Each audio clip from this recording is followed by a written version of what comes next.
സ്ത്രീകളാണെങ്കിൽ abortion ഉണ്ടാവുന്ന ഒരു statement ഞാൻ പറഞ്ഞു. സ്ത്രീകളാണെങ്കിൽ പ്രഗ്നന്റ് ആവും എന്റെ പറഞ്ഞു. അതായത് അബോർഷൻ ആക്കുന്ന അത് ഞാൻ പ്രത്യേകം എടുത്ത് പറയാം. ആ രീതിയിൽ പറഞ്ഞു. ഞാൻ എന്ത് പറഞ്ഞു?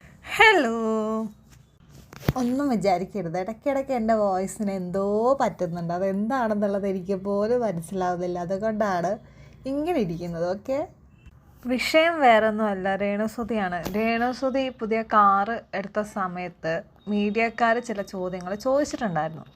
അതിൽ രേണുസുതിയുടെ ഈ അബോർഷൻ്റെ കുറിച്ച് ചോദിച്ചപ്പോൾ രേണുസുതി കൊടുത്തൊരു സ്റ്റേറ്റ്മെൻ്റ് ഉണ്ട്. ആ സ്റ്റേറ്റ്മെൻറ്റ് ഞാൻ ഇങ്ങോട്ട് വെക്കാം. ചേച്ചി മറുപടി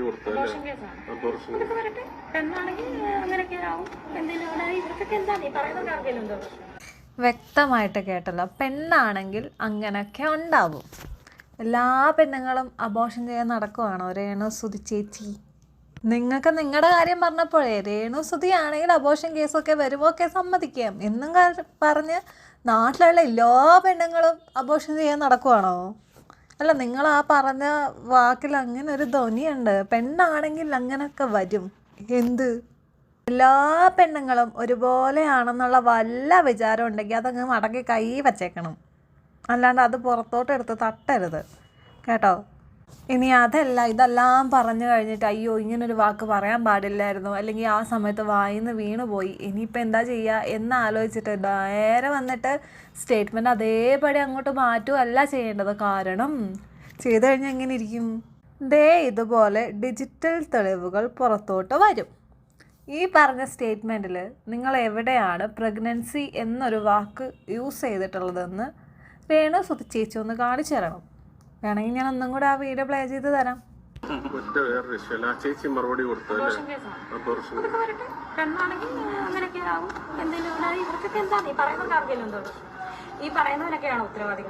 എല്ലാ കാര്യം അഹങ്കാരത്തോടെ എല്ലാവർക്കും വരുന്നതാണ് എന്ന് വിളിച്ചു പറഞ്ഞു കഴിയുമ്പോൾ, ഇതിനു മുൻപ് ഒരു സ്റ്റേറ്റ്മെൻറ്റ് പറഞ്ഞായിരുന്നു ഷഫീന താത്തയുടെ കാര്യത്തിൽ, ഞാനും വിധവ അവരും വിധവ.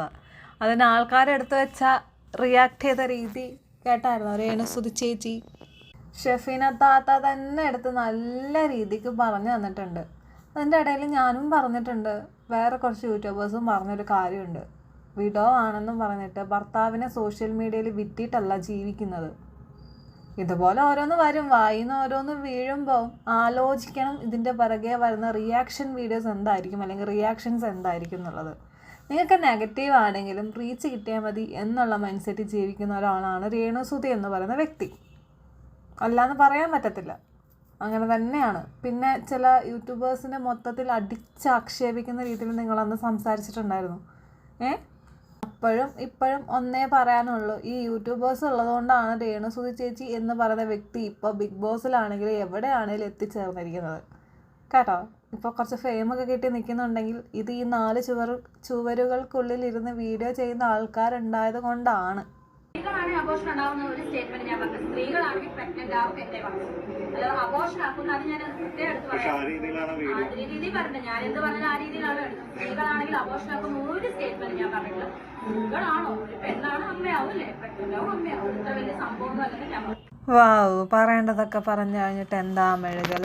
അവാർഡ് ഉണ്ടല്ലോ, അവാർഡ് ഇവർക്ക് വല്ല മറ്റേ മെഴുകൽ അവാർഡോ എന്തെങ്കിലുമൊക്കെ അവാർഡ് ഉണ്ടെങ്കിൽ ആ അവാർഡ് ഇവർക്ക് ആദ്യം കൊടുക്കണം. കാരണം ഇവർക്ക് അതിനേ പറ്റത്തുള്ളൂ. കാരണം ഒരു സാധനം വിളിച്ച് പറയും, എന്നിട്ട് അതിൻ്റെ പേര് കിടന്ന് ഉരുളും, എന്നിട്ട് മെഴുകും. ഉളുപ്പില്ലാത്തൊരു സ്ത്രീ, അല്ലാണ്ട് പിന്നെ എന്തുവാ പറയേണ്ടത്? എത്രയും വലിയൊരു കാര്യം വിളിച്ച് പറഞ്ഞിട്ട് കുറച്ച് കഴിയുമ്പോൾ അത് മാറ്റി പറയുന്നതിന് ഉളുപ്പില്ലായ്മ എന്നല്ലാണ്ട് വേറെ എന്തെങ്കിലുമൊക്കെ വിളിച്ച് പറയാൻ പറ്റുമെന്ന് എനിക്ക് അറിഞ്ഞൂടാ. കുറച്ച് ആൾക്കാരുണ്ട്, അവർക്ക് എന്നെ അറിയാം. അതുകൊണ്ട് ഒന്നും വേണ്ട, എന്റെ മൂത്ത മകൻ എന്നെ അറിയാം. അതുകൊണ്ട് ഇതല്ല, ഇനി പുതിയ അബോർഷൻ കേസ് വന്നാലും ഇനി വേറെ ഇനി എന്ത് രീതി വന്നാലും ഞാൻ തകർന്നു പോകും.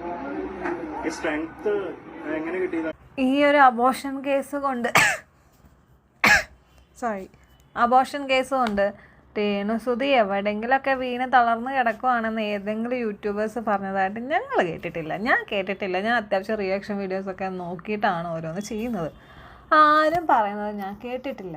പിന്നെ ഇങ്ങനെ ഒരു കാര്യം വന്നു കഴിഞ്ഞപ്പോൾ, അതായത് ഹന്നാൻ ഇത് ഷഫീന ബീവിയുടെ അടുത്താണ് പറഞ്ഞത്, അവർക്ക് റിപ്ലൈ കൊടുക്കേണ്ട കടമ രേണുസുതിക്ക് ഉണ്ടോ എന്ന് വെച്ച് കഴിഞ്ഞാൽ അത് രേണുസുതിയുടെ ഇഷ്ടമാണ്. കാരണം വരുന്ന എല്ലാ കോൺട്രവേഴ്സീസും എടുത്തിട്ട് രേണുസുതി സോഷ്യൽ മീഡിയയിൽ ഇട്ട് എങ്ങനെ കണ്ടന്റ് ആക്കാവോ അങ്ങനെ കണ്ടന്റ് ആക്കുന്ന ഒരാളാണ് ഈ രേണുസുതി. അല്ലാന്ന് പറയാൻ പറ്റുമോ? എങ്ങനെയാണെങ്കിലും അത് നെഗറ്റീവായിട്ടാണെങ്കിലും പോസിറ്റീവായിട്ടാണെങ്കിലും റീച്ച് കിട്ടിയാൽ മതി എന്ന് പറഞ്ഞിട്ട് അത് മാക്സിമം യൂട്ടിലൈസ് ചെയ്യുന്ന ഒരാളാണ് രേണുസുതി. അല്ലാന്ന് ഇവിടെ ആർക്കും പറയാൻ പറ്റത്തില്ല. ഈവൻ രേണുസുതിക്ക് പോലും അങ്ങനെയല്ല എന്ന് പറയാൻ പറ്റത്തില്ല. അമ്മാതിരി കോൺട്രവേഴ്സീസ് രേണുസുതി ബിഗ് ബോസിൽ പോകുന്നതിൻ്റെ മുമ്പ് ഉണ്ടാക്കിയിട്ടുണ്ട്, ഇപ്പോഴും ഉണ്ടാക്കുന്നുണ്ട്. പിന്നെ രേണുസുതി എന്ന് പറയുന്ന ഒരു കോണ്ടന്റ് എടുത്ത് ചെയ്യുമ്പോൾ ചില ആൾക്കാർ വന്ന് പറയും നിനക്കൊന്നും വേറെ പണിയില്ലേ. ഇതുപോലുള്ള കാര്യങ്ങൾ വരുമ്പോൾ മിണ്ടാണ്ടിരിക്കാൻ പറ്റത്തില്ല. ഒന്നാമത്തെ കാര്യം ഇവരിവിടെ പറഞ്ഞേക്കുന്ന കാര്യം നിങ്ങളും കൂടെ ഒന്ന് കേട്ട് നോക്കണം. പെണ്ണുങ്ങളാവുമ്പോൾ അങ്ങനെയൊക്കെ ഉണ്ടാവും. എല്ലാ പെണ്ണുങ്ങളും അബോർഷൻ ചെയ്യാൻ നടക്കുന്നു എന്നല്ല ഇവർ ഈ പറഞ്ഞതിൻ്റെ അർത്ഥം. ആ കൂട്ടത്തിൽ ഞാനും നിങ്ങളെ എല്ലാവരും പെടും. അപ്പോൾ ഇതുപോലുള്ളതിനെ ഒരു പെണ്ണെന്ന നിലയിലെടുത്ത് റിയാക്ട് ചെയ്യാണ്ട് മിണ്ടാണ്ട് പോയിക്കഴിഞ്ഞാൽ പോകാൻ പറ്റത്തില്ല.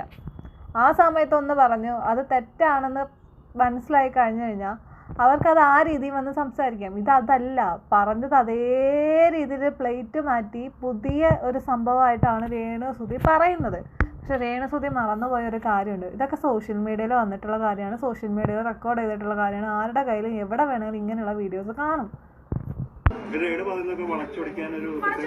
വളച്ചൊടിച്ചിട്ട് അവര് അവരുടെ റീച്ച് കൂട്ടട്ടെ. എനിക്കെന്താ, എന്നെ സംബന്ധിച്ച് അതൊന്നും ഇതല്ല, ഇതിന്റെ അപ്പുറം ചാടി കടമകളാണ്. അതുകൊണ്ട് ഇതല്ല, ഇതൊക്കെ മേലെ തലേ വന്ന് വീണാൽ പോലും ഞാൻ ഇങ്ങനെ നിൽക്കുന്നു. കാരണം എന്നെ അറിയാവുന്ന കുറച്ച് വിരലിൽ എണ്ണാവുന്ന കുറച്ച് പേര് എന്നെ ആത്മാർത്ഥമായിട്ട് സ്നേഹിക്കുന്നുണ്ട്. എന്നെ അറിയാവുന്ന ഒരു കുറച്ച് ആൾക്കാരുണ്ട്, അവർക്ക് എന്നെ അറിയാം. വളച്ചൊടിച്ചോ? ഇതാരാ വളച്ചൊടിച്ചത്? ഇപ്പോൾ വളച്ചൊടിച്ച് കൈ വച്ചേക്കുന്ന രേണുസുതിയാണ്. രേണുസുതി പറഞ്ഞ സ്റ്റേറ്റ്മെൻറ്റിനെ അത് മാറ്റി പറയാൻ വേണ്ടി എങ്ങനെയൊക്കെ വളച്ചൊടിച്ച് മൂക്കി പിടിക്കാൻ പറ്റുമോ അങ്ങനെയാണ് ഇപ്പോൾ മൂക്കി പിടിച്ചേക്കുന്ന രേണുസുതി. എന്നിട്ട് അവിടെ വന്നിരിക്കുന്നവൻ ചോദിക്കുന്ന ചോദ്യം രേണുസുതി എന്ത് പറഞ്ഞാലും വളച്ചൊടിക്കാൻ ആൾക്കാരുണ്ടല്ലേ. വിവരം, വിദ്യാഭ്യാസം, എന്താ പറയാ, ബുദ്ധി, വിവേകം, ഇതൊക്കെ ഉള്ളവര് രേണുസുതിയെ നല്ല സപ്പോർട്ടാണ്. ഈ നെഗറ്റീവ് പറയുന്ന കുറെ ഊളകൾ, വിവരവും ഇല്ല വിദ്യാഭ്യാസവും ഇല്ല, കുറെ ഊളകളുണ്ട്. അവരുടെ ഒന്നും എനിക്ക് ആവശ്യവും ഇല്ല. ആണോ? ഇതൊക്കെ ഉള്ളവരായിരിക്കും രേണുസുതിനെ സപ്പോർട്ട് ചെയ്യുന്നല്ലേ. അതുകൊണ്ടായിരിക്കും ഇതുപോലെ ഓരോന്ന് വായി തോന്നിയെടുത്ത് മറ്റേ എന്തിനോ ഒരു സാധനം പാട്ട് എന്ന് പറയത്തില്ലേ, അതുപോലെ വിളിച്ച് പറയുന്നതല്ലേ. കൊള്ളാം. സപ്പോർട്ട് ചെയ്യുന്ന ആൾക്കാർ ഒരുമാതിരി തലമണ്ടടിച്ച് പൊട്ടിക്കുന്ന പോലെയാണ് രേണുസുതിയുടെ ചില നേരത്തെ സംസാരങ്ങൾ. കൊള്ളാം. പിന്നെ ഈ നെഗറ്റീവ് പറയുന്ന ആൾക്കാർക്ക് വിവരവും ബോധവും വിദ്യാഭ്യാസവും ഇല്ലാന്ന് രേണുസുതി അങ്ങ് തീരുമാനിച്ചാൽ മതിയോ? അല്ല, ആൾക്കാർ വന്ന് പറഞ്ഞായിരുന്നോ രേണുസുതി ചേച്ചി ഞങ്ങൾക്ക് വിവരവും ബോധമൊന്നും ഇല്ലാത്തതുകൊണ്ടാണ് ഇങ്ങനെ നെഗറ്റീവ് പറയുന്നത്, ചേച്ചി അങ്ങ് ക്ഷമിച്ചേക്കെന്നുള്ളത്.